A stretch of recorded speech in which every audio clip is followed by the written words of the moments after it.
Et oui, 12 $ peuvent générer 12 480 $ par an.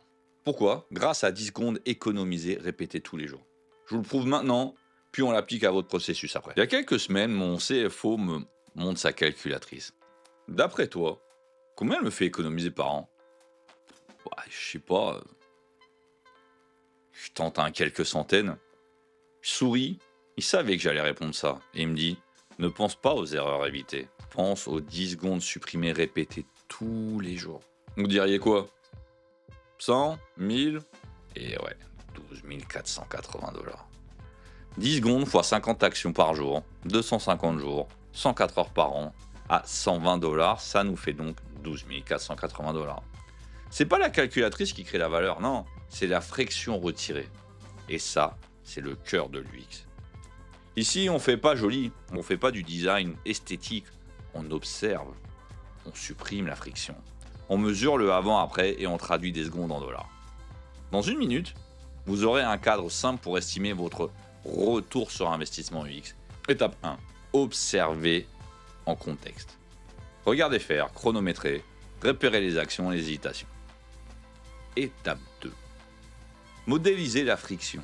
Les navigations inutiles, les champs répétitifs, les recopies, les validations isolées et les états ambigus. Étape 3. Concevoir pour supprimer ces frictions. Faire des batchs, des pré-saisies automatiques, réduire des champs, clarifier les états, grouper les actions. Et étape 4. Mesurer le avant-après. Temps moyen par tâche, taux d'erreur, puis convertir ça en dollars. Ok, c'est bien tout ça. Maintenant, on va voir les 3 questions pour détecter des mines d'or. Question 1. Où ça se répète et pourquoi?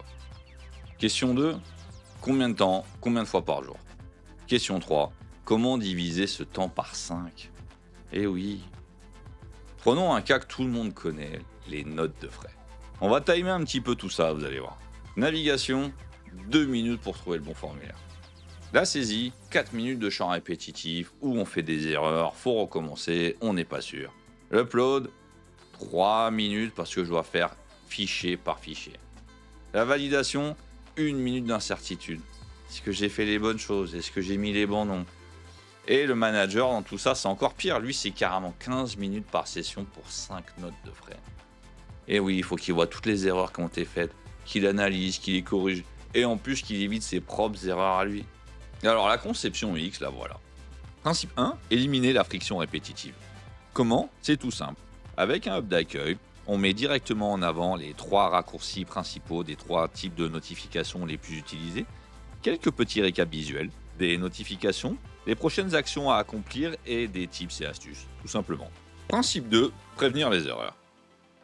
Pour les notes de frais, le plus simple pour éviter les erreurs, c'est de faire des présélections, des tags, des raccourcis, très peu de champs, une connexion au téléphone, comme ça on scanne directement la note de frais avec l'appareil photo, et puis un historique pour savoir si on a bien fait tout correctement au bon moment. Voilà. Principe 3, accélérer la décision. Surtout, évitez tous les doutes. Des boutons clairs, de l'information précise, des processus ultra simples et des validations hyper graphiques. La création avant, 8 à 10 minutes. Maintenant, 2 à 3 minutes. Les validations passent carrément de 15 minutes à 3 minutes. On a déjà obtenu un retour sur investissement temps incroyable. Bon, et concrètement, ça donne quoi? Prenons l'exemple d'une société de 100 employés avec le salaire médian. Les gains en note de frais, on est quasiment sur presque 50 heures par mois d'économiser. C'est ouf! Et l'argent? Bah c'est simple, c'est quasiment 30 000 $ qu'on récupère en un an. C'est n'importe quoi. Mais vous me direz, faut bien le payer l'UX. Le coût d'une refonte dans ces trucs-là, c'est à peu près 15 000 $. Voilà, première année, retour sur investissement, 10 000 $ et un paquet d'heures de travail efficientes. Bon, le petit instant mathématique là, on va prendre le temps moyen par exécution en minutes, le nombre de fois par jour, le nombre de personnes, le coût horaire par employé, et ça nous donne ça, la formule de retour sur investissement rien que pour le temps en UX. L'objectif UX dans ces cas-là, concevoir pour diviser le temps par 5. Ah au fait, j'ai oublié, pour la petite formule, notez aussi le taux d'erreur et les retours en arrière. Parce que souvent les erreurs chutent avec la baisse des frictions. Ce gain de qualité là, c'est du bonus non compté dans le temps. Mettez-moi en commentaire vos calculs et je prendrai les premiers pour faire une petite analyse design. Bon alors si on récap tout ça, la calculatrice à 12 $ ne fait pas gagner 12 480 $. Non, c'est la friction supprimée qui crée la valeur. C'est le temps gagné qui nous les rapporte, ces 12 480 $. L'UX rend ce mécanisme systématique.